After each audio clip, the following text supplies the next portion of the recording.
We're from Gatlinburg, Tennessee. You hadn't figured that out yet. We're from the Smoky Mountains.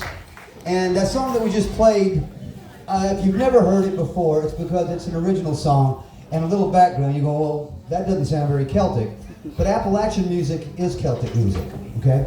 And secondly, that song, just so you know, is on one of our CDs. A few years ago, we had this pleasure to meet an amazing author, fantasy author, by the way, by the name of Alex Bledsoe.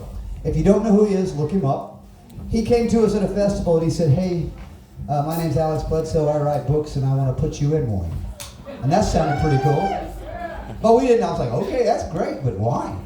And he's like, because for years, I started writing these books about the Tuatha. Now with the Tuatha, are you guys familiar with your Irish mythology at all? There's a group called Irish mythology. It's a Tuatha Dea. Yes, or we anglicize it to say Tuatha Dea. Yeah, and we kind of ripped it off, Tuatha Dea, right? We ripped it off. It's the fairy folk, and it's the fae. Well, he's been writing these fantasy novels. He had a different take on them, and he tied it all together. He said, in his fantasy novels, in his world, the fairy folk, the Irish fae, had transplanted into the United States before we settled here. They had left Ireland and came here because they just had been overrun by the Milesians, and if you look up all this stuff, there's actually mythology. And they came to the United States, and they settled in the Smoky Mountains of East Tennessee, which is where we live. And by the way, we were already using the name Tuatha Dea at that point. And they were all musical in his books. And so he had this dark and light. And he wrote this series of books, and he said they called themselves the Tuatha, because as you probably realized, we do have a bit of what most people consider to be an accent. I don't know what you're into talking about. And we do have this tendency to just shorten everything. And what he said was over the years, the word Tuatha got turned into Tuatha. And so if you go and check out these books about the Tuatha, anyway, that's called Long Black Curl. We're in that book. It's a book that actually, he turned us into fantasy characters, put us in books, and we started playing cons all over the place, which was kind of cool. So we're fantasy characters. Fantasy characters, we're even here. We don't ever get to play this music, because on the big stage, if you guys saw us, we had all the drums and we do the big... Today, if it's okay with you guys, we'd like to be a bit more personal with you guys. Is that all right? And so the next song that we're going to do is another one we don't get to do regularly. If you don't know, we're mostly a family. The lady next to me is my wife, Rebecca. And a little history on me and Rebecca. We met back in 2009 at a Highlands Games called Grandfather Mountain down in North Carolina. Now, I was at that time playing djembes in drum circles. And we were not musicians, we were not bands. We weren't a band. We weren't plural. We weren't plural. Thanks, babe. But this actually happened. The true story is, I was drumming in the circles late at night. After the games were over, they had these big drum circles, and I camped on the mountain. And after it was over, they would kind of shut you down a little early because it is a family event. So I stopped drumming, and I was getting ready to go back to my campsite.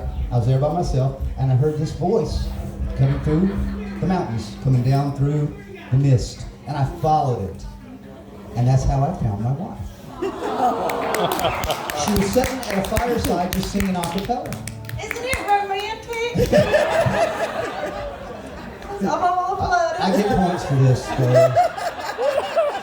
Well, anyway, when we did this CD back in 2017, we wanted to commemorate that, and so we decided to write a song about it. And when I met her, I was wearing a kilt. She was wearing a corset, so the song is appropriately named Kilts and Corsets.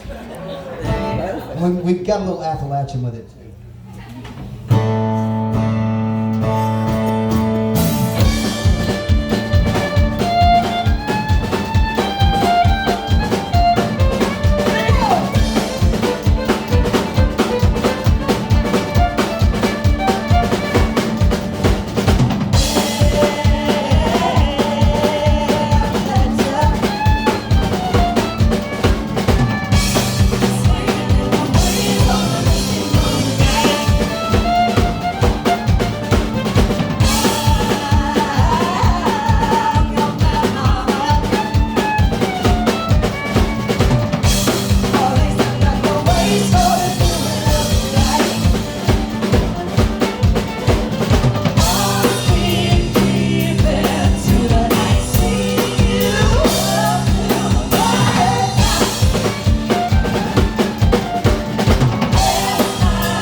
Oh man, we're gonna keep.